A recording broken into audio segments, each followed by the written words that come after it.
On this episode of Resi Week, Kaleidoscape, which just 2 weeks ago announced they were going under, are now coming back. The iPhone 7 was announced this week. What will the lack of a headphone jack mean to the industry? And we look at the importance of IoT. All that and more, next on Resi Week. The network for the AV industry.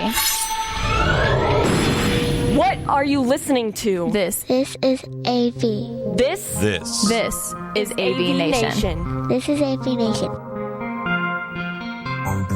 This is Resi Week, episode 32, recorded Monday, September 12th, 2016. They're back. Resi Week is brought to you by our fine group of underwriters, companies like Daylight. Welcome to Resi Week. This is your weekly wrap-up of all the latest news and stories for the residential AV industry.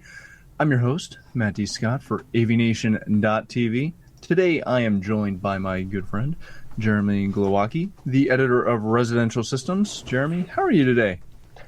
I'm doing well. I'm a little stressed out because I'm on my way to CEDIA first thing in the morning.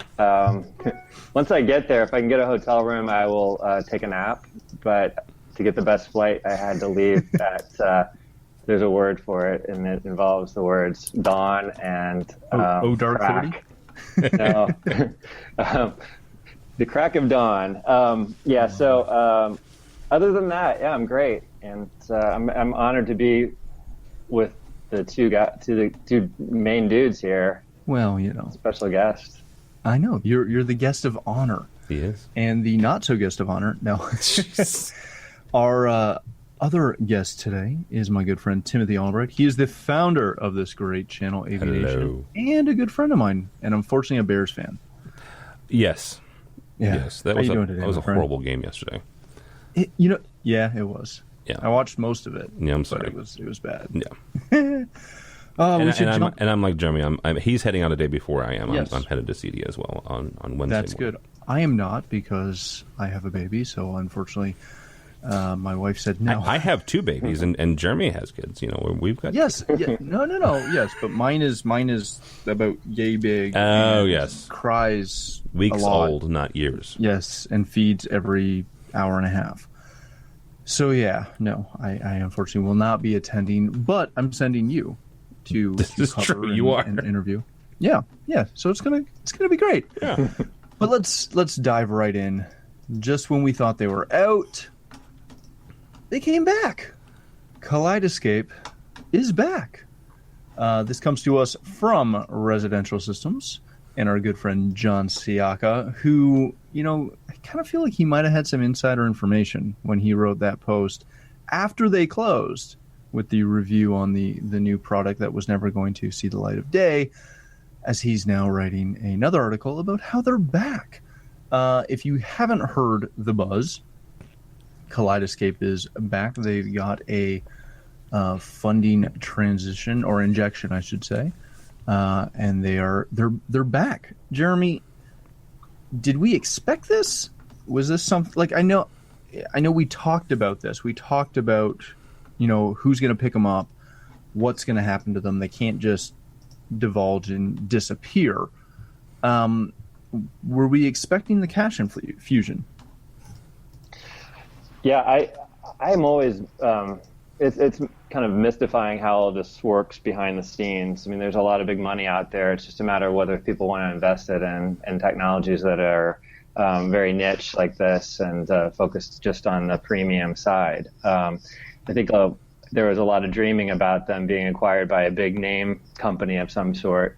And I just think that it's just really so far from the mainstream as a product category because of the price point that whatever they got, which we don't have any inside information on that, who the investor or investors are, but they found that this was a very loyal customer base that a product that needed to be maintained. Obviously, that was a minimum just to keep those products out there in the field, continuing to work. But the fact that the people who are very wealthy, someone stepped up in that community apparently and said, I will help to bankroll this because I love this product. I mean, that's how I see it, but that could be completely, false and this is really a true investment company of some sort.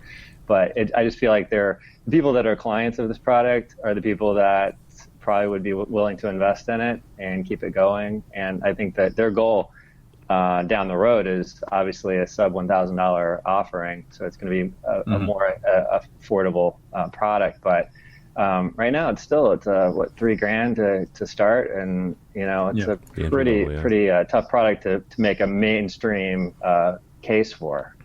As great as it is, it's really, really cool product. So I don't know if that answers the question so much as it does. Yeah. Now, Tim, you and I were talking when this news broke and there was all the scuttlebutt about the injection, and I kind of said offhand that in my conspiracy theorist brain, the thing I love so much about the supposed cast injection was that potentially it was a bunch of Hollywood movie guys who went, seriously, my theater's now dead? No. Which is kind of what Jeremy's saying. I know, and that's what I'm getting at.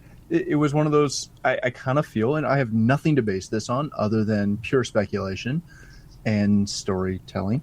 That it's it's a couple of big, Spielberg-esque type guys that are like, whoa. No. I want my system back. Here's some money, make it happen. So it's gonna be Kaleidoscape SKG. Yeah, pretty much. A subdivision of DreamWorks. DreamWorks. Tim, are you expecting this to continue on as business as normal with this new injection, this new lease on life? Or do you see it the way Jeremy does, with a very strong push to get a product, something that can go to market that is affordable and affordable for maybe not the Best Buy crowd, but at least the CI crowd, where it becomes something as used as Apple TVs or that's whatever. a stretch. I mean, Apple TVs are $100, right? Right. You're not going. The Kaleidoscape's not going to get there, and they shouldn't get there. I actually see the opposite of what Jeremy's saying is the group of people who put this money in, and let's all kind of agree, and we all may be wrong, but I think we all kind of agree that it's somewhere in Hollywood, a couple folks got together who've got a lot of money and said, well, this can't happen. Right, my stuff doesn't work, my neighbor's stuff doesn't work, I want to be able to show this stuff. Anytime you bring in new money, which means new influence and new direction, you're going to have some sort of shift and some sort of change. I don't think that they're going to say, you know what, let's make this mass market, right? Let's make this sub 1,000. Let's make this sub 100. Let's bring it down to Apple TV. The $3,000 mark is something that they played with. But let's be honest, their bread and butter, their big kahuna stuff is still up in the $25,000 and $30,000 plus. Those devices are not inexpensive. They are luxury items. It's kind of what I said a couple weeks ago. They should just own who they are. They're a luxury brand, so own it. Be Bentley, be Aston Martin. The fact that they've got money proves the fact that people with money want them around. So that's your market, right? Go with where your market is, and don't try to be something that you're not. Which I don't think that they're a mass market product. I could totally be wrong, but I honestly don't see them as a mass market. At what point, though, does that, with the industry being as small as it is, at what point does that become counterproductive? Because I feel like we've already seen them try to own that super high-end market and obviously not be able to sustain it. At what point do they need to, and this is for either one of you, at what point do they need to realize that they need to get more market penetration? And they're not necessarily going to do that when, let's be honest, you can go get a hacked Kodi box or an Apple TV or anything like that and get you can run a Plex server and get a really nice, and I'm not saying that they're grabbing, those guys that are running those systems are getting content legally or anything like that. I don't want to get into that argument. But from an interface standpoint, Plex looks really good at a free 99 download. So At did what Myth point- TV, for crying out loud, but it didn't go. I said so did Myth TV, but that didn't go anywhere. I honestly think that I know. I still think that the market share is, to me, when it comes to luxury brands, is a misnomer.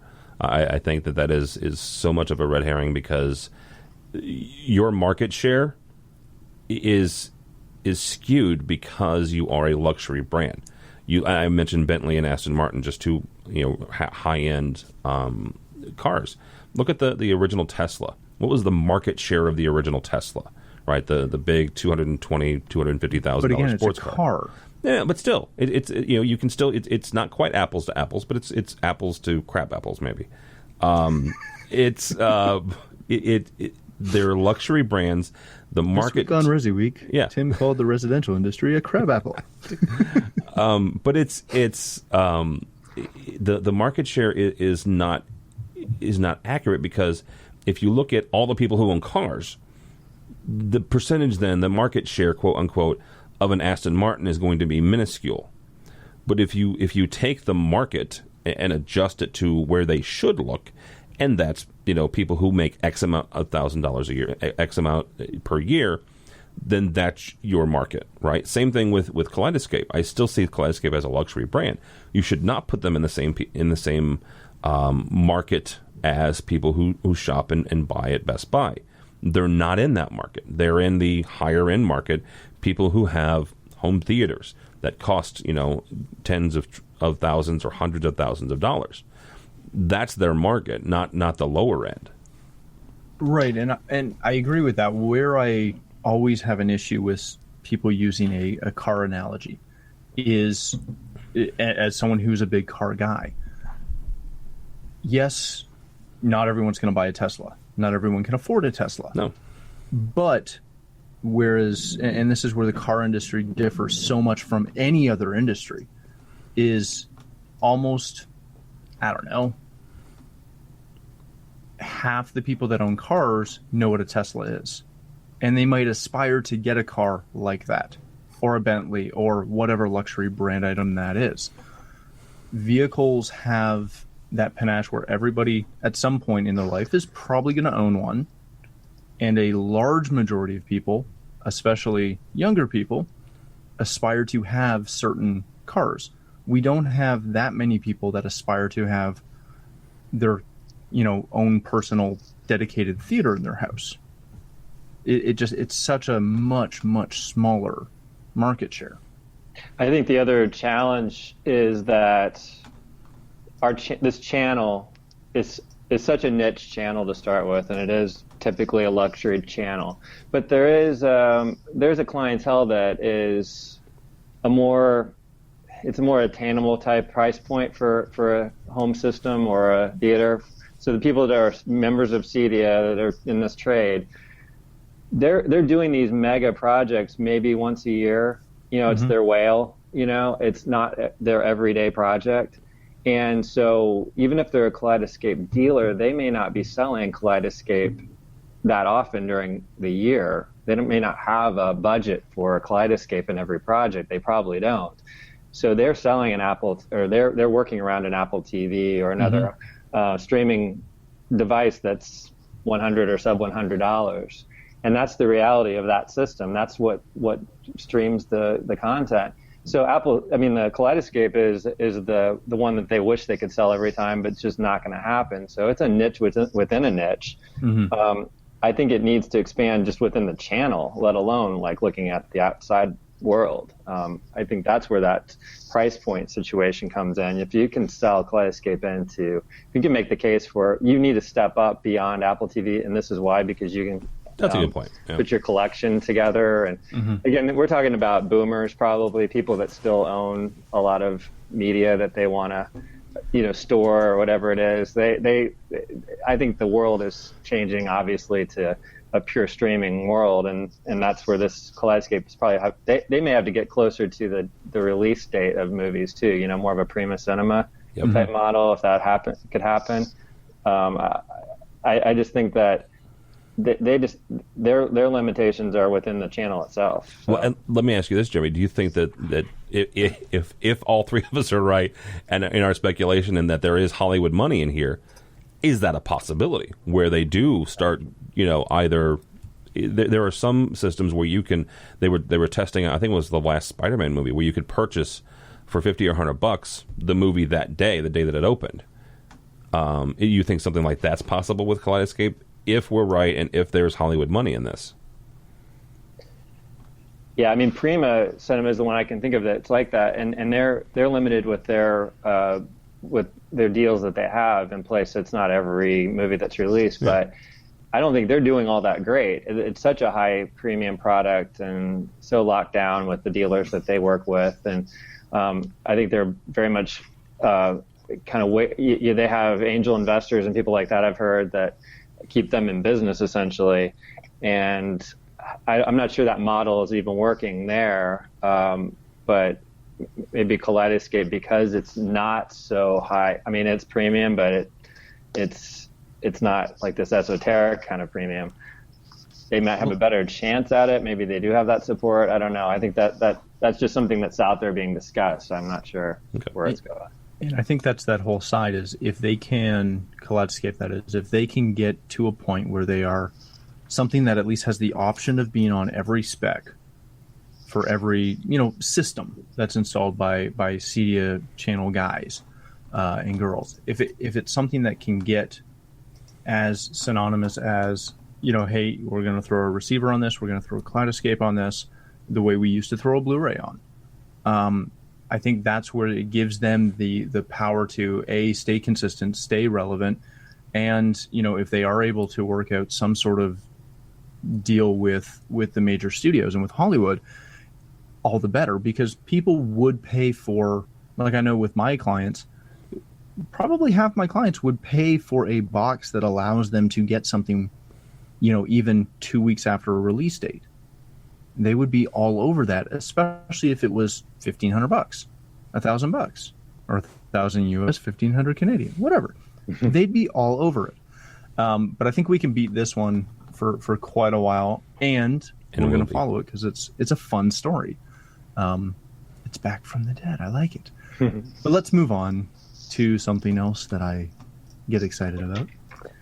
Last week was the annual September Apple event held in San Fran at the Bill Graham Civic Auditorium, where we watched the iPhone 7 be released and also be touted a little bit ahead of time on Twitter with their first foray into Twitter that maybe was not so great when they announced some stuff ahead of the guys on stage doing it.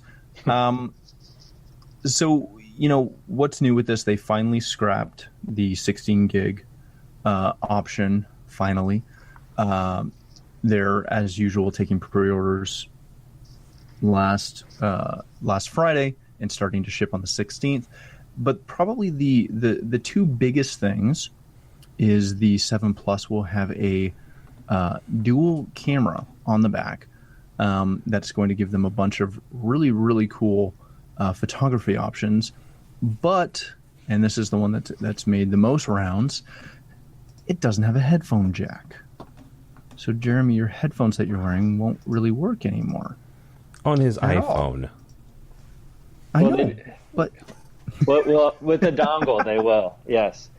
Exactly, with a dongle they will. Yeah. I've actually, other than this application right here, I actually had to go dive into a drawer to get my old earbuds because, they're not earbuds. That's the new name. Wait, no, they're called AirBuds. I keep wanting to call them AirBuds. Which is, by the way, a Disney movie. AirBud is a Disney movie. Yeah, AirBud 1 and 2. No, there's like 10 of them, but go ahead. But yeah. I mean, I like that they include the dongle with it so that you can kind of transition out of your old headphones. I've got some pretty nice in-ear headphones that when I want to wear them, that's going to be very important to have. But I've heard a lot about these new proprietary wireless headphones, these earbuds that they have there's some pretty cool features that I've been hearing about with those. I've been wearing Bluetooth wireless headphones, earbuds for lack of a better word, since last January when JBL was kind enough to give me a set at CES, and I love it. Other than the weird head movement moments where Bluetooth drops out surprisingly at a very short distance, I don't quite get why that happens, but so there's some weird anomalies with Bluetooth, and this is a proprietary system that pretty much. It has some great. You probably could talk about some of the features that are there. I don't know how much we want to get into the details there, but everyone's been anticipating this. It's not a surprise. Actually, I was looking most forward to that little detail. Did it happen? Did they actually do this? Well, it makes that point. It's been flogged for months because the rumor came out. There was guys releasing mock-ups of the case and everything, the way Apple events always go. Tim, is this the big deal? Because again, Apple seems to release things with probably some of the greatest fanfare of the CE channel, right? They kind of do it better than anybody else. Whether you love them or hate them, showmanship is fantastic. Is it really the lack of a headphone jack that makes the most, or that is the most news friendly, or is the biggest pull out of this event, or is it the I don't know, the cameras and the fact that they're able to recreate some insane Brokaw image sensing out of a phone? So here are a couple of things real quickly on the lack of the headphone jack. We did this story on AV Week. Brock McGinnis brought up a really good point, the fact that there are Bluetooth receivers right now that can take your audio and put them into a traditional audio system, right? Mm-hmm. Denon makes some, Radio makes some. A number of people. A couple of guys. You and I were talking off the air. I couldn't tell you the last time I actually plugged in a pair of headphones into my phone. Now, I have a Samsung, full disclosure. I don't have an iPhone. I have some other Apple products. Does yours explode? Mine does not explode. Is yours an exploding one? Mine is the S7S. Oh, or the okay, S7. So you're safe. I don't have a Note, so I don't have a ticking time bomb. But I couldn't tell you the last time I've been using Bluetooth consistently for over a year or 2 years now. My car has Bluetooth, so it syncs there. I listen to my books or listen to music there. When I want to wear headphones, I have a pair of Bluetooth headphones to go walking with. So I don't see this as a huge deal when it comes to audio-visual, the audio-video industry. There are a couple of issues when it comes to things like the Cube thing, where you have to use that to swipe people's cards. A lot of taxi drivers, but I think the biggest things for this is the fact that it's waterproof. The fact that that's a huge thing. That's huge. And the cameras. I mean, yes, you have to go to the Plus for that, but the cameras are absolutely incredible. People like us who create content for a living, that you look at the iPhone as a legitimate shooter, as a legitimate camera. Now, is it going to take the place of a Blackmagic or a Sony or a Canon DSLR? Probably not today. But you look at it, and I would be interested in bringing in a Canon and a Sony, and then bringing in an iPhone 7 and shooting the exact same thing and compare them. I mean, the picture they were showing was phenomenal. You're right. Well, I will say this. I'm somebody who likes to dabble in photography a little bit, and obviously we create a ton of content here at AV-Nation, and we're using pro-grade cameras when we do that at our show coverage and stuff like that, like CEDIA coming up. We've had discussions internally about, can we run and gun with an iPad, or can we run and gun with an iPhone? Because, like, for myself at home, I shoot with a Canon, and it's a crop sensor, but it's still a nice Canon. I've got a bunch of lenses for it. Half the photos I take of, projects we do, or my kids half the time look better shot on my iPhone than they do on my full frame, or sorry, on my crop sensor, on my Canon. Some of the stuff we've shot at shows looks great on our big, C300s that we like to use, but we're shooting footage that is fairly similar when we're shooting the cool behind the scene shot of the photographer taking, or the videographer taking the interview. It's neck and neck. It's right there. They're doing so much with that. It'll be interesting to see where that goes. I think that phones have come to the point where they've almost killed the walk around camera, the point and shoot. Oh yeah, absolutely. They're just about dead. And yeah, the other thing that I think continually gets overlooked is when they went and killed the headphone jack. Yeah, that's going to be annoying. Yeah, people are going to be a little frustrated with it at times when they're buying another $40 dongle because they lost one. But the licensing that Apple's now going to get from their proprietary Lightning connection is through the roof. The one thing you can say that Apple maybe doesn't always put its users first. But it is a company, and it's designed to make money. And by creating a system where you have to use a proprietary jack, and everyone who makes that jack, unless they're, counterfeiting in China,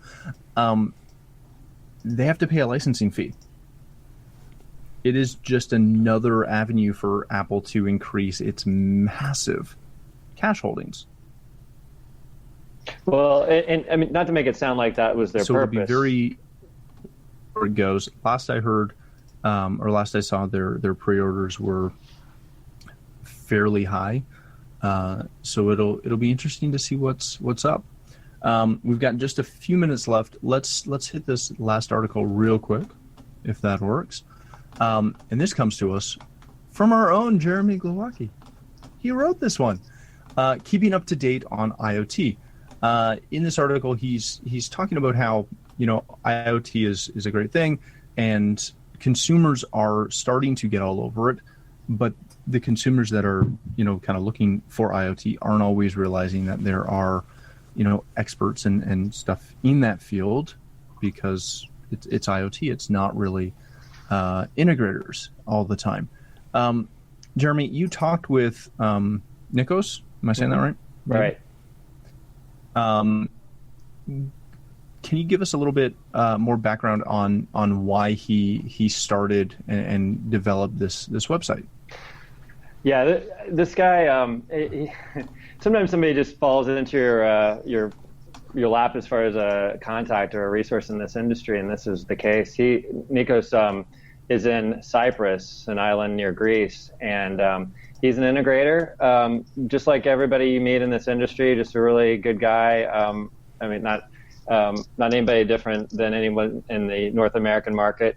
He happened to be very interested in making sure that he was following products in general. He just was trying to keep a database himself as an integrator to be able to answer client questions, decide what was best for him to sell and not to sell. And along the way, it became a lot more of these smart home DIY IoT type products. And he started testing them out and trying to see which ones worked and which ones were not a good fit for the jobs he was doing, and decided to start a website basically to offer all of that information to the public. And that's where we stepped in. And so he's now blogging for us, giving us insight into some of the products he's testing, because it's so hard for us to keep up with all these things, and he's doing it. He's been doing it. So Quito, it's Quality Internet of Things Online is the acronym that he created, but this website's QUIOTO.com. It's a great place to go. But I've got no dog in the fight other than I'm helping promote him, and he's helping me to look smarter by covering this technology. I wish I had a way to monetize what he's doing, and I think he's happy just to have the clicks right now. But really great insight into these products, and it goes from products that are well known like Lutron and Savant, down to, some really niche-y little Internet of Things products that, and the Winks, the smart things, cool stuff. And the quote that really caught my attention was, essentially the reason behind why he wanted to do this is because, during online searches, he says customers always find the DIY products first, but it's not fair because not everybody wants DIY. And that's, that's such a big thing with IoT in this space is that, yes, everyone can find all these DIY products, but especially for our clients, they want some of these IoT things, but very rarely do they actually want to install them themselves. And this is showing or helping clients find things that are integrator friendly and integrator based. So that's great. So definitely visit that site. Tim, I know you're a big IoT guy. Anything you see with this that gets you excited? No, I think the site's great, and Jeremy's right. A lot of times folks don't necessarily want the DIY stuff, but they want to know more about IoT. They'll hear the acronym on the news. They'll read a piece about it. I think it's actually a really well-timed piece because this year at CEDIA, in about 2-3 days, Jeremy and I are going to be neck deep in a lot of IoT stuff. You've got a lot of internet, what I would call internet-centric companies who are exhibiting at CEDIA this year. You've got a booth that is how is it labeled? Amazon Alexa. So in the smart home section, Amazon Alexa has a booth at CEDIA. Okay, there's right there is one of the crown jewels of IoT is at the CEDIA show. So yeah, I think sites like this and articles like this are important. Very much so. Speaking of CEDIA, that is starting this week on Thursday. The show floor opens in Dallas. We will be there. Well, not myself, but both of my guests today will be there and covering the show both for Resi Systems and for AVNation.tv. Definitely, if you're there, check it out. Stop by. Make sure you read the show daily. A lot of my friends are writing in it, and enjoy the show. We'll be shooting a bunch of stuff and doing some live stuff from the floor. Gentlemen, thanks so much for joining me today. Jeremy, where can people connect with you? Well, read about us on residentialsystems.com. ResiSys is my handle on Resi Editor. I'm sorry, is my handle on Twitter, and just look for Residential Systems in the old media print version in your mailbox. Beautiful. Tim, thanks for joining me again today. You're welcome, and sir. for filling in, covering for me at CEDIA this year. Where can people find you? Like Jeremy, I'm going to be at CEDIA. We've got a couple things. We're going to have our tweet up, which is our networking event, on Thursday of the show back in the beer garden. So come by between 4 and 6 for free beverages and apparently a mechanical bull. So every time brought in a mechanical bull. I did not bring the mechanical bull. There is a mechanical bull there. Did Joe Whitaker bring the mechanical bull? I have no problem blaming Joe Whitaker for Dave Pedigo. No, I have no. It was something more Joe would do than Pedigo. Did you bring the Dallas Cowboy cheerleaders too? I did not. No, don't start that rumor, dude. Come on. But yeah, so we're gonna be there. But the website's the most important thing. If you want to follow me on Twitter, it's TD Tim David Albright. At this point in the season, I'm already complaining about the Bears. So. Yeah, exactly. Well, again, thank you so much for joining us. For myself, if you'd like to follow me, you can find me at Matt D. Scott on Twitter and pretty much every other social platform. But obviously, as Tim mentioned, more importantly, stop by the website, avnation.tv. You'll find this show and a wide variety of other shows that cover all the other verticals that we follow. And when you visit the site, please make sure you visit the Underwriter tab. That is the people that support us and allow us to do what we do. And if you like what we're doing, please support them as well. That's all the time we have for Resi Week.